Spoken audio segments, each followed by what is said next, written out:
The latest unemployment data from the Office for National Statistics shows a clear and consistent pattern. The UK's job market is weakening, and the labour market is becoming harder for workers to navigate. According to the ONS, unemployment has risen to 5% in the 3 months to the end of September, which is the highest level in 4 years and the most difficult point for the job market since late 2020 and early 2021 during the pandemic period. Economists had expected a rise to 4.9%, but even that forecast underestimated the scale of the increase.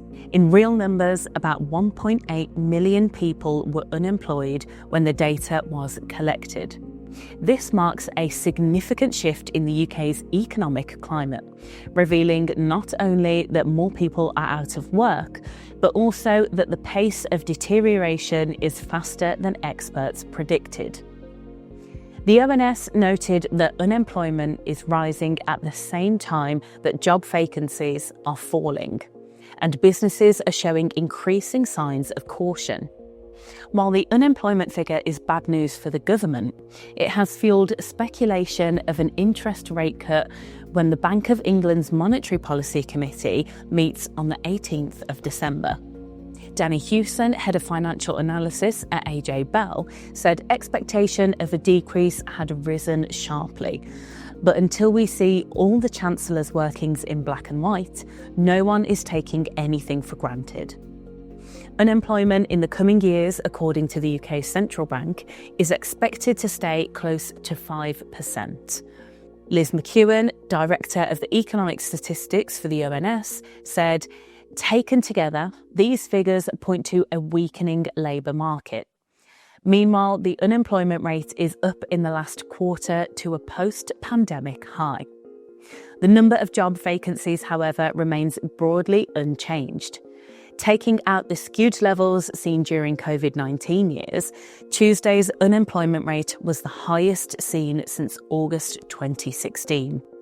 When you strip out the unusual and distorted employment figures from the COVID years, the latest unemployment rate becomes even more alarming. It isn't just a small rise or a minor fluctuation. It's the worst unemployment level the UK has seen since August 2016, nearly a decade ago. That matters because it tells us this is not a temporary blip or a technical adjustment. It is a sign that the labour market is genuinely weakening. Back in 2016, the UK was dealing with the economic uncertainty of the Brexit referendum. Businesses were cautious, investment slowed, and hiring was squeezed. For unemployment today to return to those levels means the economy is entering a similar period of strain. Except this time, households are already under pressure from years of high inflation, high mortgage rates, and rising taxes. In other words, people are facing a weaker job market on top of an already fragile financial environment. Parallel to the unemployment figure is an equally important trend. The number of workers on company payrolls has also declined. In an early estimate, the number of people on company payrolls fell by 180,000 in the year to October, a drop of 0.6%. This was more than forecasters had expected. When payrolls fall by this magnitude, it's usually a sign that businesses are cutting costs, freezing recruitment, or restructuring to deal with economic pressures. A drop in payroll numbers combined with rising unemployment shows a labour market that is not expanding or holding steady, but instead shrinking. This matters because payroll employment reflects real-time demand for workers. When businesses choose not to hire or retain staff, it points to lower confidence in the economy, reduced expectations for future demand, and a need to limit financial risk. The IOD Director's Economic Confidence Index, which measures business leader optimism in prospects for the UK economy, remained at historic low levels of -73 in October 2025, Little changed from -74 in September, which was the lowest reading of the index on record. Vacancies increased slightly by 2,000 between August and October, but the total, 723,000, remains far below the 1.3 million vacancies recorded in 2022. That decline of around 600,000 vacancies over 2 years shows how much the hiring environment has changed. Businesses that were previously competing aggressively to find workers are now scaling back recruitment. A labour market with fewer vacancies is one in which unemployed workers face tougher competition for job opportunities. It is also a labour market that limits mobility for people who want to move from part-time to full-time positions, switch industries, or seek better wages. Even though vacancies increased slightly in the latest quarter, the long-term downward trend indicates a persistent slowdown. One of the clearest signs of a weakening labour market is the impact on younger workers. Rising unemployment rarely affects all age groups equally. It tends to hit young people the hardest, and the recent figures confirm this pattern. The Guardian reports ministers have grown increasingly alarmed over the jobs market slowdown, including a dramatic increase in youth unemployment amid a jump in the number of young people who are not in employment, education or training, NEET, to almost 1 million, the highest level in a decade. The rise in NEET numbers is one of the most serious indicators of all. It demonstrates that almost 1 million young people are completely detached from work, education and training. That number represents not just a short-term issue, but a long-term problem for the country's productivity, skills base and social stability. This NEET figure is concerning for several reasons. First, it shows that young people are struggling to access the job market at a time when opportunities are declining. Entry-level roles, part-time work, retail jobs, hospitality roles, apprenticeships, and flexible employment options are typically the first areas where young people find work. But these are the same sectors showing the biggest declines in payroll employment. When businesses in these sectors reduce hiring or cut staff, young people are the first to feel the impact. Second, having almost 1 million young people not participating in either education or employment means a generation is at risk of falling behind economically. If young people cannot gain experience, develop skills, or build work history early in life, the consequences follow them into adulthood. Third, the fact that this number is the highest in 10 years indicates a reversal of progress. Instead of improving, the situation for young people has returned to the worst levels seen in the past decade. But the strain on the labour market isn't only visible among young people. Beneath the headline unemployment figures, another trend is unfolding, one that reveals just how severely the UK's workforce has been weakened. Alongside rising youth joblessness and falling vacancies, the country is experiencing a sharp increase in the number of working-age adults who are no longer required to look for work at all. The number of people receiving jobless benefits without having to look for work has climbed above 4 million for the first time. Figures published by the Department for Work and Pensions, DWP, show the number of universal credit UC claimants with no requirement to look for a job rose to 4.03 million in October. This is up from 3.9 million in September and 50% above the 2.7 million level in July 2024 when Sir Keir Starmer became Prime Minister. It means half of the record 8 million people claiming Britain's main unemployment benefit are now exempt from finding a job.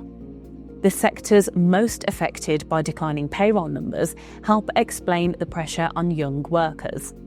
Wholesale and retail, accommodation and food services, hospitality, leisure, and IT have all seen significant drops in employment. These sectors employ large numbers of young people, often in part-time, temporary, or flexible roles. When these industries hire less, cut shifts, or close job openings, young people are left with very limited options. Declines in these sectors also mean fewer opportunities for people who depend on part-time work to supplement other income sources.